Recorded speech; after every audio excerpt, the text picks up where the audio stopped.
Sir, 5 ಗ್ಯಾರಂಟಿಗಳು ನೀವು ಯಶಸ್ವಿಯಾಗಿ ಜಾರಿ ಮಾಡಿದ್ದೀರಾ, ಅದರಲ್ಲಿ no doubt at all. But BJP ಅವರು ಹೇಳ್ತಾ ಇದ್ದಾರೆ ಈ ಗ್ಯಾರಂಟಿಗಳಿಂದ ಅಭಿವೃದ್ಧಿ ಕುಂಠಿತಗೊಂಡಿದೆ, ರಾಜ್ಯದಲ್ಲಿ ಅಭಿವೃದ್ಧಿನೇ ಆಗ್ತಿಲ್ಲ. ಇದ್ರ ಬಗ್ಗೆ ಜನರಿಗೆ ಮನವರಿಕೆ ಮಾಡಿಕೊಡುವಂತ, ಇಲ್ಲ ಜನರು ಯಾವ ರೀತಿಯಾಗಿ ಇದನ್ನು ನೋಡ್ತಾ ಇದ್ದಾರೆ ಅಂತ. ಅವರು ಪ್ರತಿಪಕ್ಷಗಳು ಸುಮ್ಮನೆ ಟೀಕೆ ಮಾಡಬೇಕು ಅಂತ ಹೇಳಿ ಹುರುಳಿಲ್ದೇ ಇರೋ ಟೀಕೆ ಮಾಡ್ತಾ ಇದ್ದಾರೆ.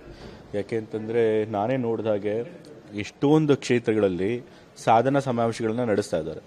ಆ ಎಲ್ಲ ಸಾಧನಾ ಸಮಾವೇಶಗಳಲ್ಲಿ ಸುಮಾರು 100 ಕೋಟಿ ವೆಚ್ಚದ ಕಾಮಗಾರಿಗಳ ಉದ್ಘಾಟನೆ ಮತ್ತು ಗುದ್ಲಿ ಪೂಜೆ ಎಲ್ಲ ಮಾಡಿ ಮುಖ್ಯಮಂತ್ರಿಗಳನ್ನೇ ಸ್ವತಃ ಕರೆಸಿ ಮಾಡ್ತಾರೆ. ಸೊ ಹಾಗಾಗಿ ಕ್ಷೇತ್ರದ ಅಭಿವೃದ್ಧಿಗಳು ಅದು ಹಿಂಗೆ ನಡಿಬೇಕು ಹಂಗೆ ನಡ್ಕೊಂಡು ಹೋಗ್ತಾ ಇದೆ. ಗ್ಯಾರಂಟಿ ಕಾರ್ಯಕ್ರಮಗಳಿಂದ ಏನು ತೊಂದರೆ ಆಗಿಲ್ಲ.